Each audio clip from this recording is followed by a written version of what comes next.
Yeah, so welcome. I'm just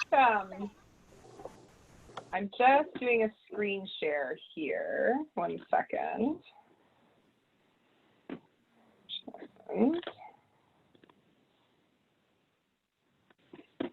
We want to get up to the beginning.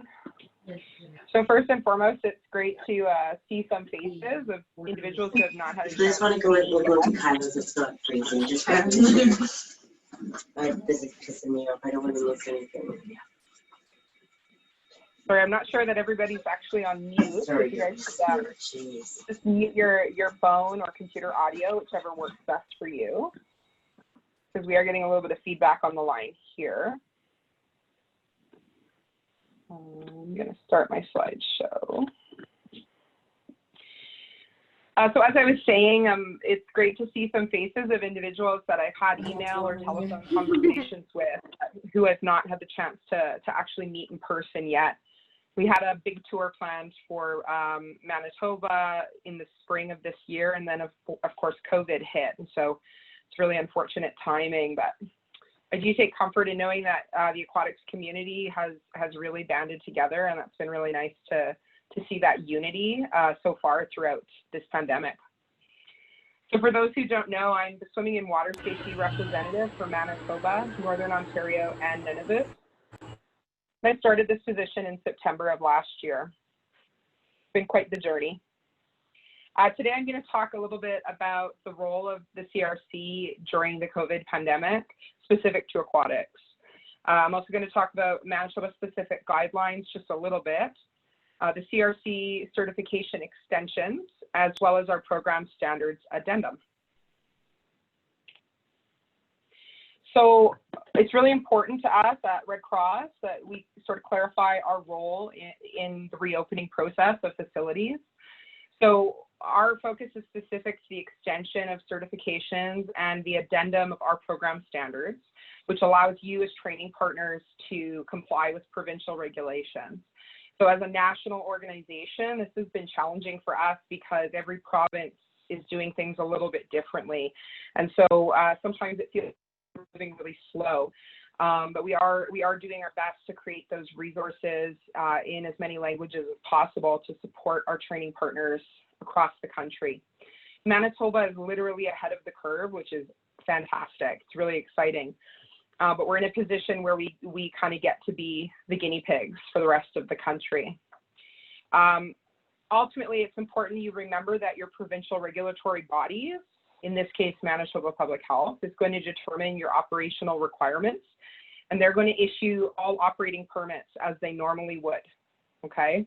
So specific questions around operations particular to Manitoba Public Health and guidelines, those need to be directed to your regional health inspector, and they're asking that you review the existing resources before you connect with them. We do recommend that all training partners connect with their health and safety teams, your municipal stakeholders, of course, your legal teams and insurance providers prior to reopening and resuming programs. So you want to make sure that you've got that plan that includes all aspects of operations. So the Manitoba specific guidelines and resources that currently exist include our ever long-standing recreational water facilities regulations. And then on top of that, COVID specific, we have our guidance for rec water facilities and our Restoring Safe Services roadmap. So these documents are going to cover things like capacity restrictions for your facility, sanitation requirements, perhaps for equipment or facilities themselves, as well as some protocol for fitness classes and group lessons. Our Red Cross specific resources, we've been developing them since COVID hit, and some of them are still in production being developed. So what we can offer now today and what we've been offering throughout the crisis has been certification extensions to ensure seamless reopening. We have provided a COVID-19 FAQ document around the commonly asked questions within aquatics and first aid. We've been providing virtual and online or blended program options to help you continue training during the crisis. Our Safe Classroom training document is a document created by our first aid program development team, which outlines the requirements for resuming first aid training in Manitoba. So the things that aren't available yet, but we have some info to share regarding them, are our coming soon documents. So staff training strategies, our water safety instructor toolkit document, as well as our program standards addendum.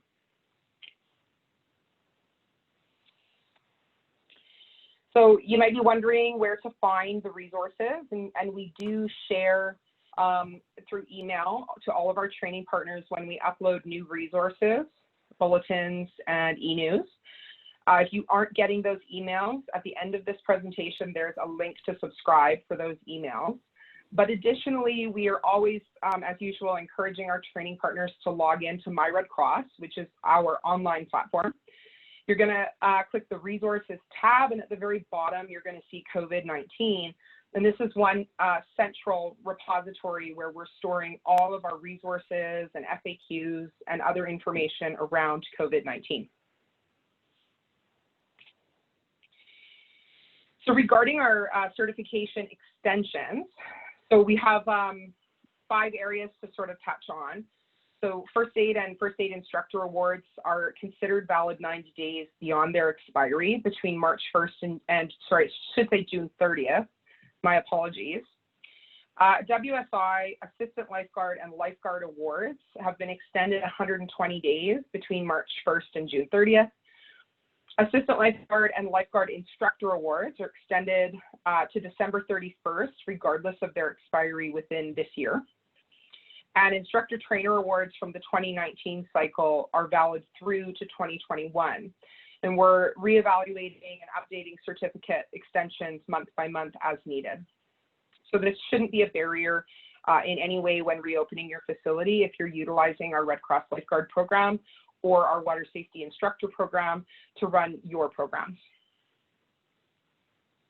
If you have an employee whose certifications fall outside of the expiration dates that are covered in the extensions, we're just asking you to reach out to your regional rep. So for Manitoba, that would be myself, and we can talk about options for those individuals who perhaps expired before COVID started and are looking for those urgent training options. Our virtual and online course options remain a great choice. So as always, we offer WSI and SFA, Standard First Aid, as a blended learning option. We have our virtual First Aid Basics workshop, which is a non-certification based option that we launched very recently. It's great for community outreach to get the first aid basics out there for, for example, a new parent, anyone who's just interested in learning a little bit more about first aid, engaging your community. Our virtual babysitting course takes our long-standing babysitters course and puts it through a virtual platform, for example, Zoom, like we're doing today. We've also opened our psychological first aid courses for every training partner. So you can offer these as online self-care and care of other training options for your community, your staff. It's a great option before your staff return to work, just in regards to some self-assessment and being able to look out for one another when they get back on the pool deck or back on the beach. Our Youth Leader Online Update is a great option for WSIs who are looking to become babysitting instructors. And then, of course, we have our health and safety reseller courses. So again, if your staff are needing to complete any training and you'd like to utilize an online training option, we do have categories like WHMIS, bloodborne pathogens, lockout tagout for making sure your rec facility is locked and tagged properly. So these are also important to think about. And if you're interested in learning more, again, just reach out directly to your rep. Our Swimming and Water Safety Program Standard Addendum is designed with consideration for, as I mentioned earlier, the national scope. So it's a flexible document that can be used at your facility or your waterfront to help ensure the safety of your staff as well as your program participants. The key points within the document include considerations for prevention of disease spread, cleaning considerations, best practices for your communal areas, your lobbies, maybe the spectators area, your pool equipment, as well as program spacing and scheduling considerations and suggestions. And then, of course, we've provided some addendums to the Red Cross Swim program, the lifeguard program, and our water safety instructor program. We also want to outline or highlight the difference between recommendations versus requirements. So what we're providing are recommendations. What's required is going to be outlined by Manitoba Public Health. So it's really important that you're familiar with all documents and all resources from multiple angles. So what does the program addendum include? Well, some of our key points include that we're suggesting instructors teach from on deck if your pool space is limited. We want them to wear a mask and gloves when they're out of the water. When the instructor has to get in the water, again, if your space is limited, that means participants might have to get out of the water. And maybe you have a really large pool and everybody can be in the water, including the instructors and the students, while maintaining the social distancing requirements for the province of Manitoba. And that's great, but not all of us are going to be able to do that. So think with flexibility in mind. We're suggesting or recommending caregiver-assisted preschool, as well as our Swim Kids levels 1 through 4. And the logic behind this is that we would rather have individuals who are in the same household contacting one another, touching one another, than having an instructor physically touching or manipulating or intervening with multiple students throughout multiple lessons every day. Okay. Now we're adding the screening of caregivers so that we are aware as instructors what level of swimming ability those parents or caregivers have. As well, we want to make sure that if they're a non-swimmer or they're uncomfortable, that they're bringing a life jacket and that they're prepared to be in the water with their child. We're replacing deep water skills in preschool and 1 to 4 with chest deep water skills. And again, that's built around the comfort and the ability of the caregiver. That means we also had to remove sitting dives from levels 3 and 4, but that's not to say you can't do them. If you have a caregiver who's demonstrated that they're a strong, comfortable swimmer, and the student is also ready, and the instructor can decide to work on those skills with levels 3 and 4, and maybe on an individual basis. We've removed the touch component of rescue skills from levels 5 through 10.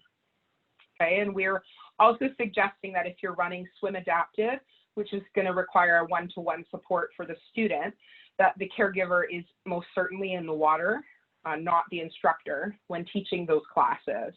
If you're running Swim Basics, perhaps swimming lessons for adults, we're suggesting that they bring their partner or a caregiver to assist them in that regard as well.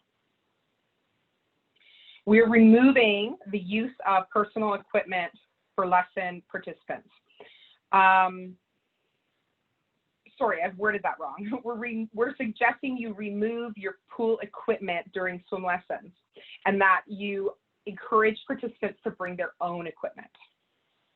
If they can't bring their own equipment, then of course we're looking at sanitation requirements, and you're going to have to schedule that time between classes to ensure that your lesson equipment is being sanitized, whether it's life jackets, flutter boards, whatever sinky toys you might be using to teach the skills of the day.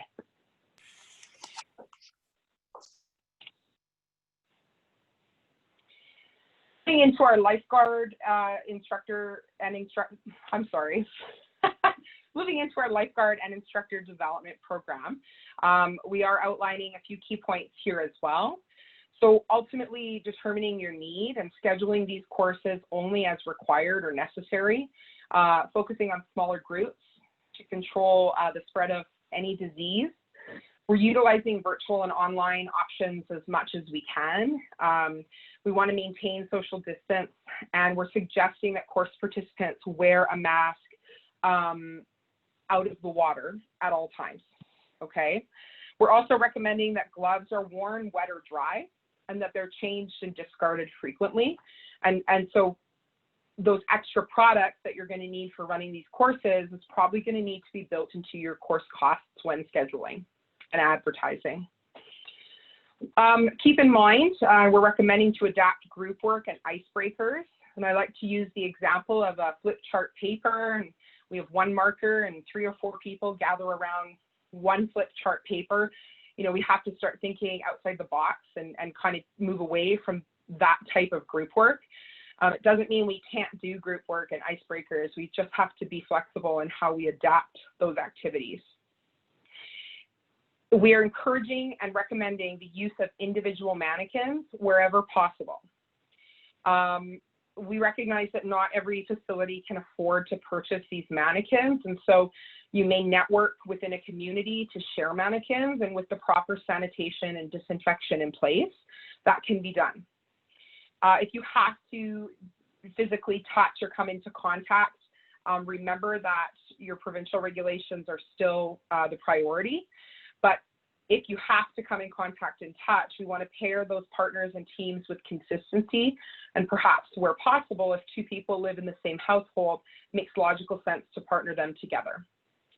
We're disinfecting all non-disposable training supplies, including AEDs, EpiPen trainers, and mannequins before and after each use, but also where possible, switching to disposable products so that they can simply be discarded without the possibility of disease transmission of any kind.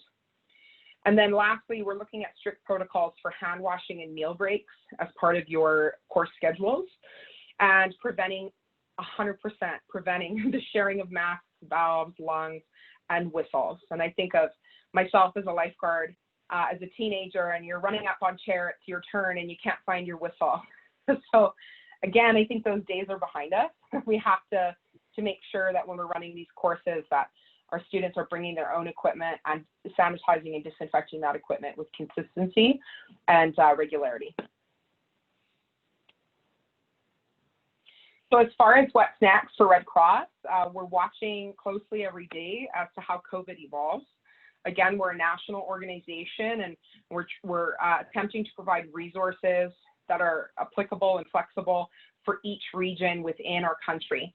So it's really important to us that we continue receiving feedback from our training partners, ideas, suggestions, what's working, what's not working, so that we can move forward into creating the best possible programs within that new normal.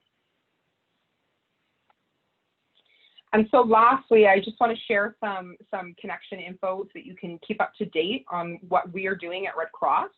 So we have all of our social media content. You can share this content with your users, your community. You can follow our blog for the most up-to-date info around our community initiatives as well. And most importantly, if you're not subscribed to our prevention and safety mailing list, you're going to want to make sure that you subscribe so that you get those email updates when our new COVID resources are added to the My Red Cross platform. So that's it for me. I think I'm going to pass it off to Dr. Christopher Love, I think. Thank you, Lynn. Hello, everyone. Thank you, Lynn. And yeah, welcome. And we're just going to do, I think, a little bit of technical stuff here because I am also going to share a few things on your screens and be able to take questions as well. So let's just make sure this works.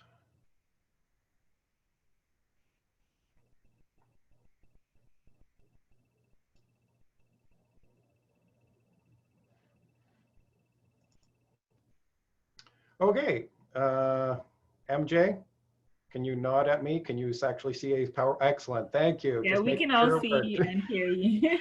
Okay, well, no, I just want to make sure you can also see the slideshow. Okay, so yeah, so restoring safe services in Manitoba and your pool operations, COVID-19 and your pool. We have lots of questions we know. Hopefully I'll be able to follow up with some guidance for you as we've already started discussing today. But I also know that there's still going to be quite a few questions, and we have hopefully a bunch of time at the end to handle specific ones for that. So COVID-19 facility operations, this has been mentioned, but it bears repeating, and it's really, really important. You still have to meet all of the requirements of Manitoba Public Health Act swimming pool regulations. You have to get your pool permits. You have to go through all of that. That is something we've been asked about here in our offices. And I know in our contacts with the public health inspectors, that's something that they've mentioned to us as well, that people don't seem to realize or are forgetting about. You still need to get those permits, and you have to make sure you're including things like the opening inspection, your water samples, your water clarity tests. All of that stuff has not gone away. In addition, you add all of the COVID-19 requirements from the province of Manitoba.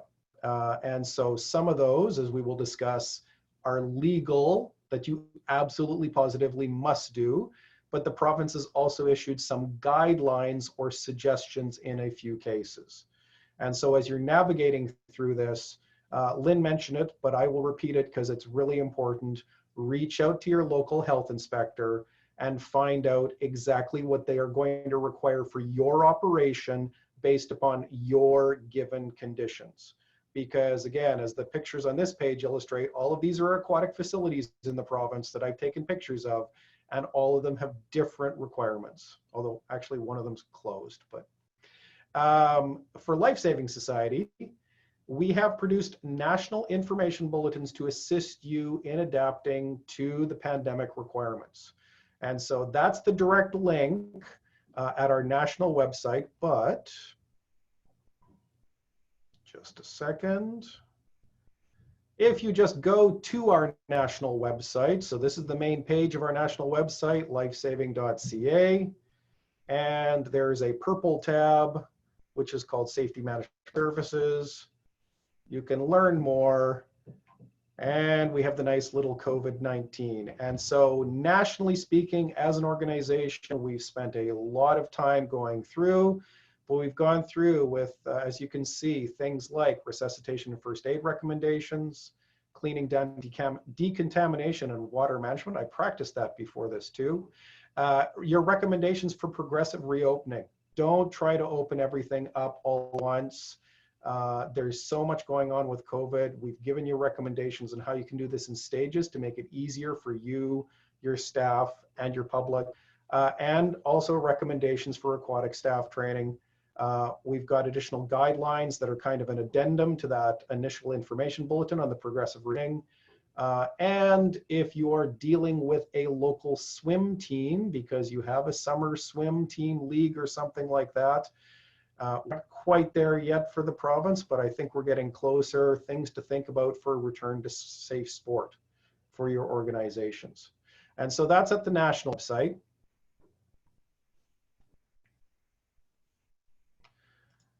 And then again, for Manitoba specific circumstances, we are adapting those national guidelines to our local situation and providing guidance in that, because every province, as has been mentioned, is doing things slightly differently based upon the local health conditions and the local health requirements.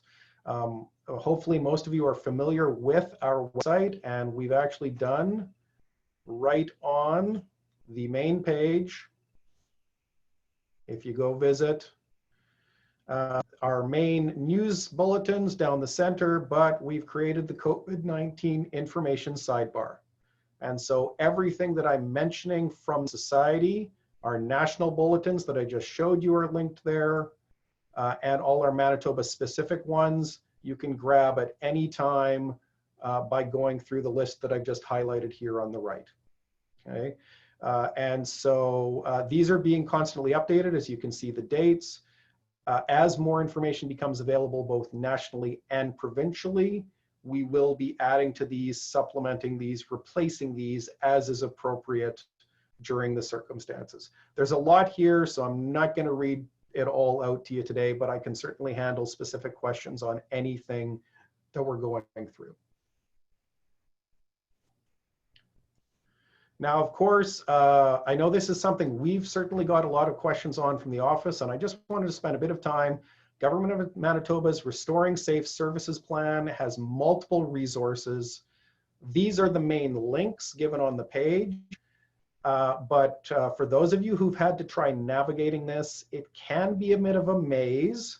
And so I'm going to share some other screens on to make this a little bit easier for you and things you need to think about.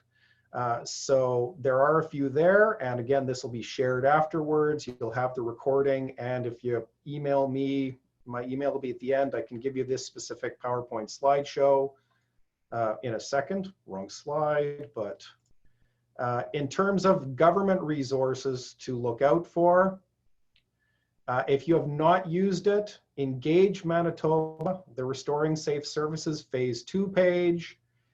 One thing that can be really helpful is the Q&A. If you have a specific question and you're not getting a response from your public health inspector fast enough, or there's something that you don't think is covered by one of the guidelines, put it in writing here, and that's going to help get it into the next edition of the requirements or the guidelines from the province, which is going to make it clearer for all of us on what we need to do and how we can help each other as an industry get through this and figure out what's going to be safe for us, what's going to be safe for our staff, what's going to be safe for our patrons. And if you actually look at the tabs, fitness and swimming pools already have 21 questions that have been answered. And I know more are going in every day. One of the other links I mentioned was just the Restoring Safe Services Index. So, I mean, you can go through all of these pages. Hopefully, most of you have seen this already. The Phase 2, Restoring Safe Services, there's a survey, but there is a list, as you can see here on my screen, of the various industry or sector types. So we have outdoor recreation facilities, golf courses, if you happen to manage that as well. But we've also got the public-private swimming pools, splash pads, spas, fitness clubs, etc. This is one set of information from the province. And sorry, I did mention this was confusing. There is another tab, which I actually scrolled down on before, which is called Guidance for Industry Sectors. So I've been clicking at the top, but this is also in the gray sidebar. Guidance for industry sectors. We do have a specific section. Recreation, culture, and tourism sectors, which includes CPRA. And there is a document from Public Health right at the bottom, Guidance for Recreational Water Facilities. If you have not seen this document, make sure you go into it. It's a PDF, you can download it. It is helpful, but there are still gaps. This is something the Society has been sending questions in to Public Health so that we can help you figure out what is allowed and what is not allowed. And I'm just going to take the opportunity here. I'll quickly open this one. The one that I know we've gotten a ton of questions on is actually the first bullet point here. Occupancy is limited to 50% of normal business levels and are able to maintain a separation of at least 2 meters between people. The question we've gotten multiple times is, what's 50% of your normal business level? And just yesterday, the clarification we got from Public Health is normal business level is the number that is on your operating permit for your pool. It's your bather load. So it's 50% of that and being able to maintain a separation of 2 meters between people, which in most facilities that I have visited means you're actually going to be less than 50% of your bathing capacity. And yeah, you might have to do some math. I apologize in advance. Okay, and just to go on from that, there are also sports guidelines. Again, it's in that gray sidebar once you get to the Manitoba COVID-19 website, Restoring Safe Services. Swimming and aquatic activities are considered a sport for government purposes. And so if you have not looked at it, there is a risk assessment and mitigation tool, again, available in a PDF format to give you additional information to help with screening of your staff and your patrons coming in.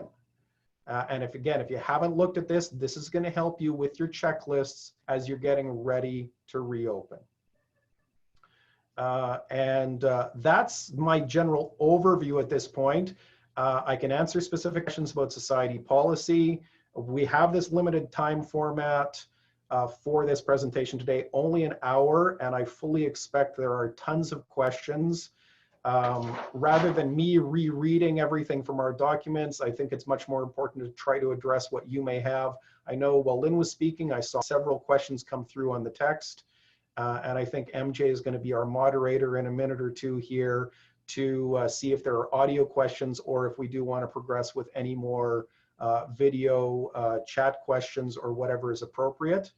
And happy to answer. So maybe I'll just quickly throw up the appropriate slide now in terms of, yes, do we have final questions? And again, I thank you for the opportunity to get out and speak to you today and provide information, but you can get in contact with the Society through all of these info links as well, and screenshot whatever if appropriate to grab what you need. So I think I will go on mute momentarily and let MJ talk. Great, thank you very much. Does anyone have any questions they want to ask? You can either sort of like raise your hand if I can see you or unmute yourself. Okay, Jane? Hi, we have 2 or 3 staff here whose NLS is going to expire on June 3rd. I noticed that you've got June 1st as the start date. Chris, is that correct? They're still going to be okay? So we have, because we have not received guidance from public health that programming can resume at this point in time, we have not ended our certification extension policy. Because the explicit link we have received multiple times from public health asking various questions is, okay, can lifeguards train at this point in time so that they can keep the public safe in their pools? Can they do their rescue training so that they're ready because they've been, laid off for 2 months? And the answer we keep getting is group training can resume as long as you can maintain 2 meters distance between individuals. And for those of you who have done more direct training for your facilities, that's impossible for lifeguard training because certain skills absolutely require contact. There is in Dr. Rusin's news conferences, he's mentioned short duration is allowed or short contact duration is allowed. The definition that public health is using for that is less than 10 minutes per training session. And right now, although we've been working on other options and you can substitute mannequins for many, many things, there's no way I can get any life training program under 10 minutes of contact because they have to be able to perform, and we are not adjusting standards for life training because that is a threat to health and safety of the patrons in your pool.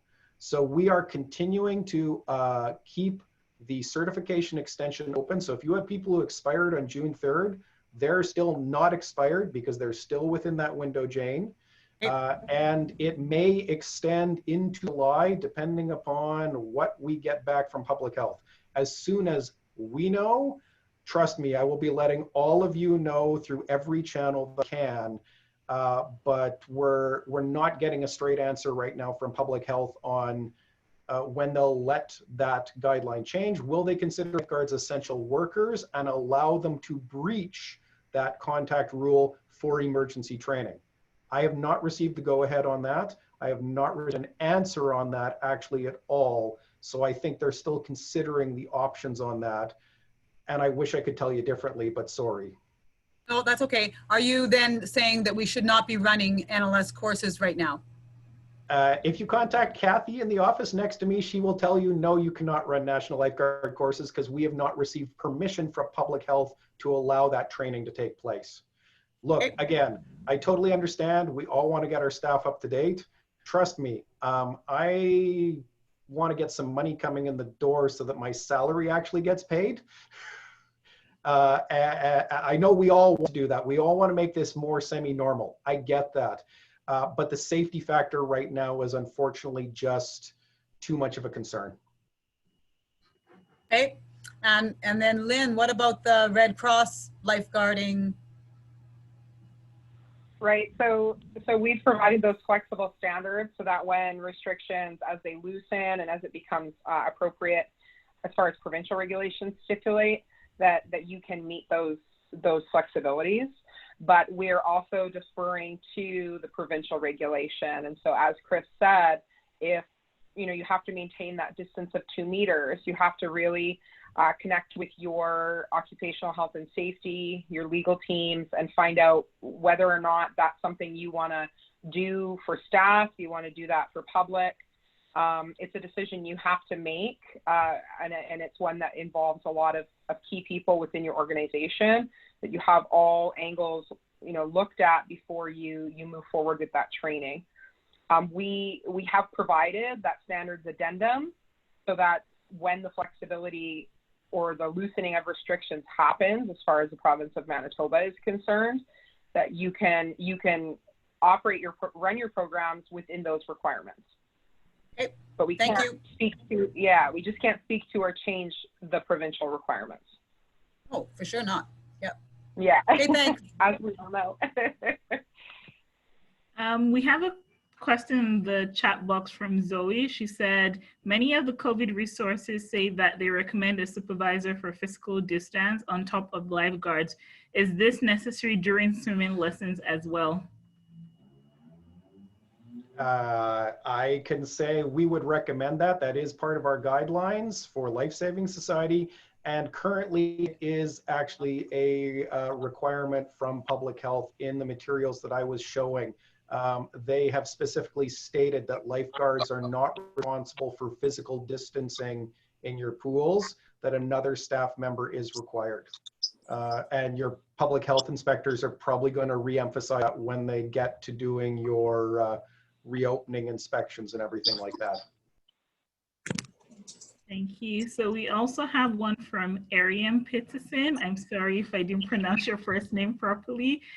Said, what if our guard certification expired through the winter months and they are planning on recertifying this spring? Are they still eligible to lifeguard during the summer? And are we able to run the WSI course?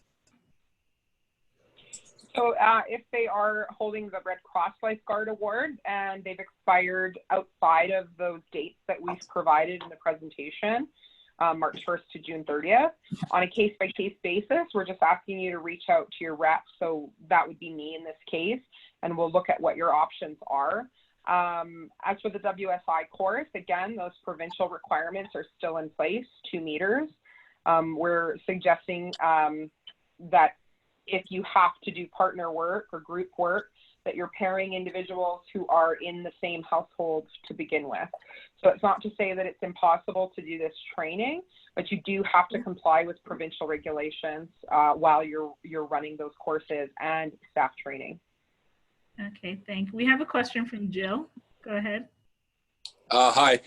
We have questions in regards to, or for Chris actually, for Bronze Medallion and Bronze Cross, and wondering if we can run those courses coming up as well, because you previously mentioned that NL can't be ran. So we're just wondering about the bronze courses as well. Currently, no, because again, that would fall under the provincial restrictions that prevent two meters distance contact. For bronze level courses, all of the rescue items, with a few exceptions, there are so many items where they have to make contact that currently that would not be allowed. Again, as soon as I can let people know otherwise, I will. But for the aquatics courses, a lot of the life-saving leadership, lifeguarding, there's just no way to avoid physical contact under 10 minutes of time. Sorry. Okay. Can we do anything with like mannequins? Like if we have to avoid the contact? Well, certainly there are some, there would be some items where you can substitute mannequins in for certain items like submerged victims potentially. But there are many, many items in life-saving, lifeguarding awards where you need something to interact with the victim. You need interaction of being able to talk to them, get responses, their condition might change, where a static mannequin does not give you what is required for a legal standard that you have to meet. So if anything, it would be safe to schedule those courses for later in the summer then? At this point in time, yes, but not being able to predict the future, you might be able to, you might not be able to. It's going to depend on what the province allows us to do. And okay. Unfortunately, I'll be honest, when this initially happened, I was expecting, based upon the way we started, pools were probably not going to be allowed to open till like August, September. And then as everybody here knows, we got 4 days notice. Yeah. So I can't Further predict to what's that, going to happen in the future. yeah, and further to that point, we were in the same boat as an organization. Everyone was really caught off guard by that decision. And it's not unique to Manitoba. The same thing has just happened in Ontario. They've given less than 5 days notice, and it's very challenging. Okay, so the next question from FFAC. Hello. So we are a border town, and we're really close, like within 5 minutes of Saskatchewan. Is there any guidelines from you guys as to what we should do, or is it just like the provincial? Like if we can Saskatchewan? If the restrictions are different in Saskatchewan and your staff attended a training course in Saskatchewan, then that training would for the Red Cross programs carry across nationally, so they could use that lifeguard award in Manitoba, for example. But if your facility is registered as a Manitoba address, and as a facility, you must still comply with the Manitoba regulations. Yeah, but I mean, like letting Saskatchewan patrons into like our or whatever.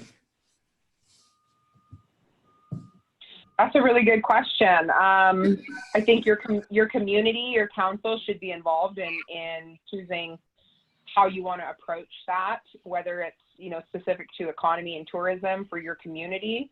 It's an important to have, as I stated, with your health and safety team. In regards to your staff safety, in regards to the safety of your community residents. Ultimately, it's very difficult for anyone to answer that question, as I'm sure it's something you guys have probably talked around a lot yourselves. I would say that ultimately your Manitoba Public Health Inspector would be the right person to connect with regarding how to implement any policy around cross-border travel, even though it could be a very short trip across border. I can't add much to that, but the only other thing I would say is, remember, currently, anyone who crosses border has a 14-day isolation time when they return. So you would have to factor that into your staff planning as well. It's a little bit different. It's a little bit different here because we're a border town, so they're giving a 50-kilometer radius travel allowance, but it's just allowing them to come in for swimming lessons. I guess the health inspector would be the best person to contact. Yeah, again, if you have to follow your legal standards first. So yeah, contact your local health inspector. They're going to be able to give you a lot more on those corner cases. Thank you. I'm gonna combine a question from Kelly Kimball and Jessica. So he said, for the WSI, can I start the classroom material as soon as pools reopen and do the water walks then when the pool reopens?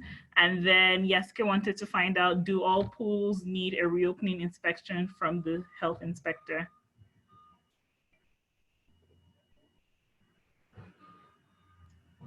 Well, I can kind of touch on the second half of that. My understanding, but again, not a health inspector, my understanding is if you have been shut down for an extended period of time, yes, you require an inspection before you can open.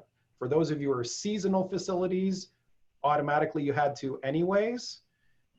And for those of you who took this time for extended maintenance and drained your facilities and did maintenance work, I believe that also qualifies. However, again, you would need to clarify that inspection protocol with your local public health inspector. If you didn't drain your pool and you maintained everything, you might be just fine as long as you can move your chemical levels and everything still meet guidelines.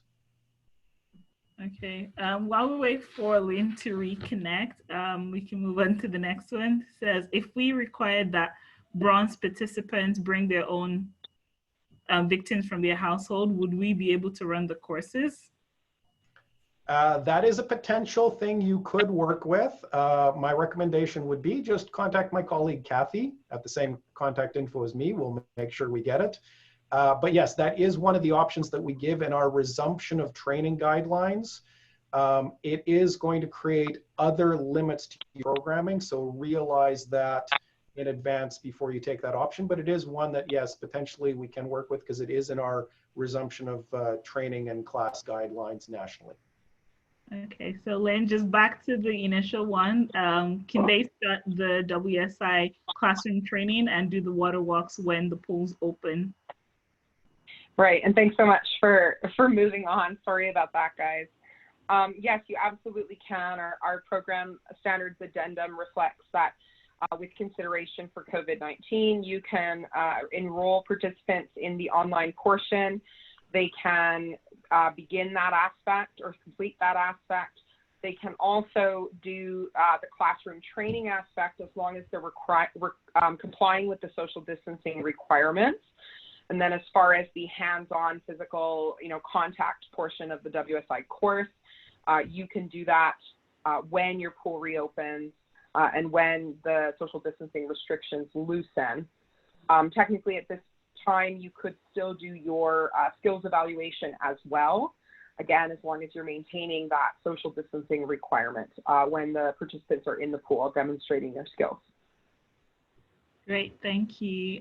We had a question from Anne saying, will Red Cross provide updated instructor worksheets with addendums for instructor testing for levels 1 to 10? That's a great question, and I'm honestly fully transparent here. I'm not sure that we have or will. One of the great things about these town halls and info sessions is a chance to take those questions and feedback back to our program development team. You may have an addendum that you attach to a swimming card. You may find that the cards are, the worksheets are updated online and it's made available to you as a training partner. So it's a great question. Unfortunately, I don't have an answer right now, but we'll certainly get an answer to that question. Okay, does anybody else have a question? Oh, Jill? Hi, so we were just wondering because we're a small community, we normally only have maybe 4 kids sign up or something like that for the leadership courses. So we're wondering if 2 of those kids are siblings in the course, which we have interest in there, and then the other 2 have family members or close friends that they deem fine to bring into those courses. Can we run the course like that? For our bronze courses. Yeah. Potentially, again, clear it with my colleague Kathy. Again, keep in mind, I've actually been to your pool. I know it's not super huge. Remember that then potentially butt up with spacing for your 2 meters distance, because yes, we're bringing in family members and that keeps things in the bubble. But we have to keep those bubbles separate from the other bubbles that are now coming into your pool. Well, so I don't want to say absolutely no, but it creates other follow-on factors that you then have to take into account with all of your planning for that course in terms of where are people going to stand, where are they going to be, what are we do it using, are people bringing their own equipment, so that we're not creating cross-contamination situations. So well, we have those measures put in place where we've already marked our pool and stuff like that, and we've done the math like you've previously mentioned, where we can have a max of up to 20 people, and we won't have that for those leadership courses. And with our leadership, so in that case, contact Kathy. It sounds like it's probably a go, but that is her area of control, and so I'm here for the general info, and you can follow up with her for those specific questions about proceeding. Okay, thank you. Yeah. So we have one more about the WSI certification. She says, does the 120 days start from their expiration date or from the end of the extension date, for example, June 30th? For example, if someone's certificate expires on March 3rd, would it expire on July 3rd? Yeah, so technically it would be 120 days from the expiration date. However, month by month, we're revisiting every WSI certification and extending it as needed. So it's not going to be a problem as far as, you know, if you expired on March 5th and we're coming up on July 5th, had to think about that one. If you expired on March 5th and we're coming up on July 5th and perhaps your facility doesn't open until July 15th, that certificate will be extended. And if for some reason it's missed and it's not extended through our automated system, you'll just reach out to your rep and we'll handle those on a case-by-case basis to make sure that it's extended as needed so that you're not facing any additional barriers when you do reopen your facility. We are suggesting, however, that those individuals who would have expired do get their training in as soon as possible, as soon as it's safe to do so, because there obviously would be a lapse in their last research cycle, and those research exist for a reason, and we want them to be, you know, up to speed with the Red Cross info and the program standards, in particular now that we're adding this addendum. And so is that the same for NL? So our policy is we're extending 90 days beyond whenever we resume programming, so that you can actually do courses. So if the province allows training to take place, let's say July 1st, because it's a nice round number for me, then anyone who expired from March 1st through to June 30th would then have the following 90 days in order to update. Hopefully that was clear. Great. Do we have anyone else with questions? No? I think that's all the questions. Oh, no, we had one emailed question. So this is from Jessica. She was wondering what to do about CPR mouth to mouth during this hour, specifically how to properly sanitize any gear used in the water, specifically for the PFD. Yeah, so that is addressed in our guidelines, the operational guidelines for cleaning and disinfection. Essentially what it boils down to is you need to look at your pieces of equipment and find out what the manufacturer's recommendations are for being able to disinfect that piece of equipment. If there are no explicit guidelines on the piece that you have now, double check with your manufacturer/supplier website, because during COVID, a lot of people who didn't previously think about that have now issued guidelines for their pieces of equipment, knowing that this is a concern that is coming up. This is something, though, that you may find a lot of conflicting information on, because with COVID-19, not a lot of not a lot of research has been done yet on what is the inactivation time. How long does it need to be exposed?